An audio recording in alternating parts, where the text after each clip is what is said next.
মাত্র 300 টাকা করে মিডি এবং ভ্যাকেশন আউটফিট, 200-250 করে বিভিন্ন ডিজাইনের স্লিপার এবং স্নিকার মাত্র 500 টাকা, এবং 60 টাকা করে স্টার্টিং প্রাইস মেকআপ, তাও আবার শোরুমে। কোথা থেকে কিনলাম জানতে চোখ রাখুন আমার ব্লগে। হ্যালো, আসসালামু আলাইকুম, আমি মৌরিতা। আমি আজকে চলে আসলাম কলকাতা ব্লগ 1 নিয়ে।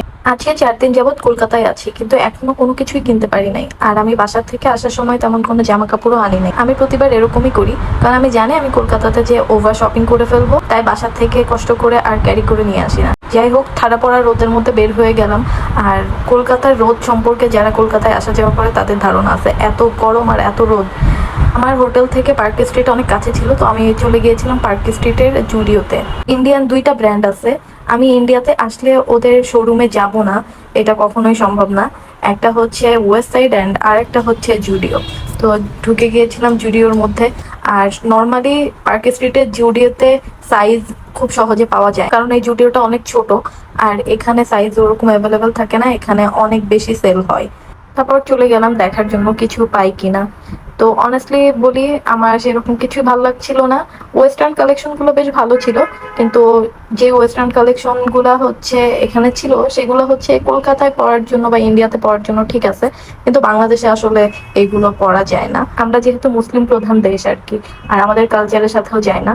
তারপরেও আমি বেশ কিছু দেখছিলাম আর কি। আর সামনে যেহেতু ঈদ, আমি বেসিক্যালি ঈদের জন্য কিছু নিতে যাচ্ছিলাম, নর্মাল কোনো ক্যাজুয়াল টাইপের ড্রেস আর কি, ঈদের দিন পরবো বা ঈদের 1-2 দিন পরবো আর কি।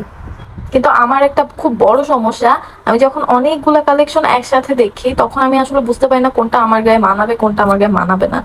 আর সত্যি বলতে জুডিওর ট্রেডিশনাল কালেকশন কিন্তু সেরকম ভালো হয় না। আমার বারবার ঘুরে ফিরে ওয়েস্টার্ন মিডি বা হচ্ছে কোয়ার্ড সেটের উপরেই নজর যাচ্ছিল। তো আমি এই ড্রেসটা দেখেছিলাম, এই ড্রেসটা একটু ভালো লেগেছিল। আর এই যে দেখেন, এই কুর্তিটা কিন্তু অনেক সুন্দর ছিল। আর এটার প্রাইস ছিল মাত্র 300 রুপি। তারপরে আমি কোনো কিছু বুঝতে না পেরে জুতার কালেকশনের ওদিকটাতে চলে গিয়েছিলাম। আর এই জুতাগুলোও কিন্তু খুবই সস্তায় ছিল আর কি। এই যে যে স্লিপারগুলো দেখছেন, এই স্লিপারগুলোর প্রাইস ছিল 200-250 করে। এই 200-250 করে জুতা কেনা বা স্লিপার কেনা আমাদের দেশে তো স্বপ্ন আর কি। ফুটপথেও এত কম দামে জুতা পাওয়া যায় না, কিন্তু এখানকার ব্র্যান্ডেড শোরুমে পাওয়া যায়। যাই হোক, সবগুলা জুতাই অনেক সুন্দর ছিল। আর দেখতেই পাচ্ছেন, এই যে স্নিকার গুলা মাত্র 500 টাকা করে ছিল। মানে আমার কাছে খুব ভালো লেগেছিল। ছোট্ট ছোট ব্যাগ ছিল, তো আমি ব্যাগ নর্মালি নিব না, ব্যাগ আমার অনেক আছে। আমি জুতার দিকেই দেখছিলাম আর কি। আর এই যে আমি জুতা 2-3টা ট্রায়াল দিয়েছিলাম, তার মধ্যে এই যে এই একটা, কিন্তু এটা অতিরিক্ত নিচু ছিল, যেটা আমি আসলে বেশি নিচু জুতো পরতে পারি না। আর এই যে হোয়াইট একটা, আপনারা আন্দাজ করবেন আমি এর মধ্যে থেকে কোন জুতাটা নিয়েছিলাম। এনিওয়েজ, আমি আবার চলে গেলাম ট্রেডিশনাল ড্রেসের সেক্টরে।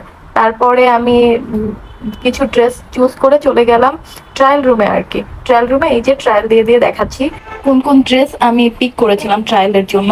এনিওয়েজ, আমি বেশ কিছু মিডি পিক করেছিলাম ট্রায়ালের জন্য, কারণ আমি সামনে একটা ট্যুরে যাব, তো ট্যুরের জন্যই আর কি। আর আমি যতই না চাই যে আমি ওয়েস্টার্ন নিব না, আমার চোখে আসলে ওয়েস্টার্নই চলে আসে।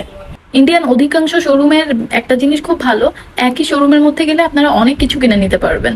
এখানে যেরকম অনেকগুলা বডি ওয়াশ ছিল, বডি ওয়াশ থেকে লোশন থেকে শুরু করে বডি স্প্রে, বডি মিস্ট, তারপরে কসমেটিক্সের আইটেম, তারপরে ওয়েট টিস্যু থেকে শুরু করে এক্সট্রা নেলস থেকে শুরু করে সবকিছু ছিল।